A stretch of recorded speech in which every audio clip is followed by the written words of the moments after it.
They said the old Black Hollow mine had been sealed since 1891. The county put up the iron gates and the rusted keep out signs, and the forest had spent more than a century trying to swallow the entrance hole. Most people in the valley treated it like any other dead hole in the ground. Dangerous, forgotten, and best left alone. I went down anyway. My name is Ethan Cole. I'm a documentary photographer. The kind who makes a living chasing places the rest of the world has decided no longer exist. When an anonymous tip landed in my inbox with a set of coordinates and 3 words, "There's a town down there," I packed my gear, hired a local caver named Ray, and drove north into the Alleghenies. The shaft was a vertical throat of black rock.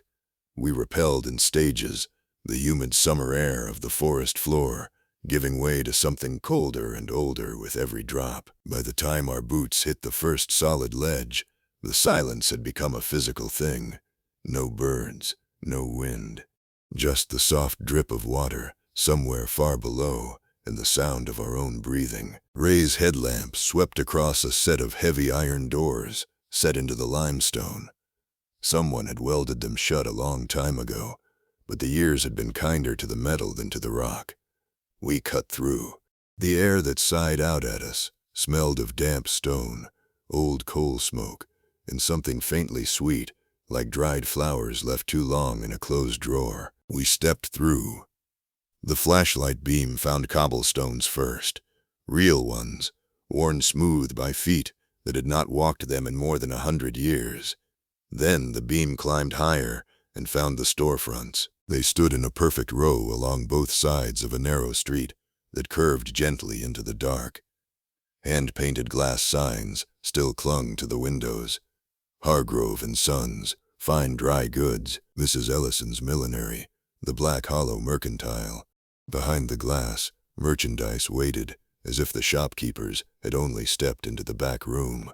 Bolt of cloth, rows of buttoned boots, a child's porcelain doll with one eye missing. Gas lamps lined the street, their iron posts green with age. Ray reached up and touched one. The glass chimney was still intact. For a moment I half expected the flame to catch. We walked. The architecture was pure Victorian, narrow, vertical, almost aggressive in its ornamentation, but everything had been compressed by the rock. Ceilings hung low. Doorways forced you to duck.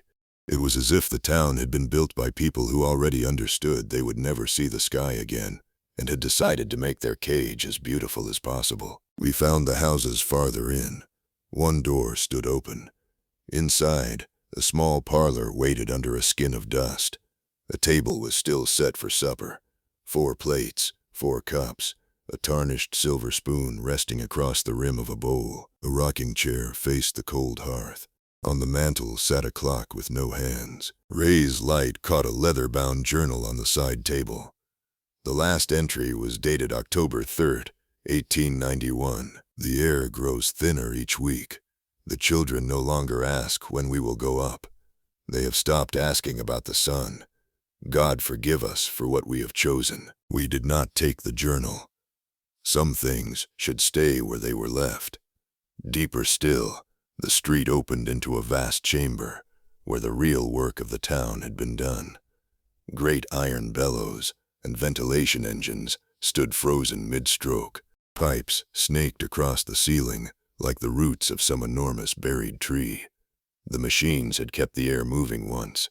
Now they only collected dust and the occasional slow drip of mineral water. On a workbench we found pay ledgers and a hand-drawn map of the levels. The upper galleries, closer to the ventilation shafts, had belonged to the managers and their families. The lower ones, darker and wetter, had belonged to everyone else.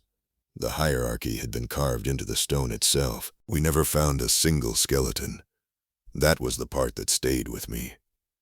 Every cupboard had been emptied of food. Every bed had been stripped of its blankets. Chairs were pushed back from tables, as if people had stood up in a hurry. In the church at the far end of the main street, hymnals still lay open on the pews, the pages brittle but legible. The last hymn anyone had turned to was "Abide with Me." Local records above ground claimed a cave-in had sealed the lower workings in the autumn of 1891, and that all hands had been accounted for. The records were wrong, or they were lying. Ray and I stood in the center of that silent main street for a long time, listening to the dark breathe around us. Somewhere far above, the sun was shining on ordinary people living ordinary lives. Down here, time had simply stopped and refused to start again. We left everything as we found it. When we climbed back into the light, the forest air felt almost too rich, too loud. I sealed the coordinates away, and have never given them to anyone. Some places do not want to be remembered, and some towns, once they have chosen the dark, prefer to keep their reasons to themselves.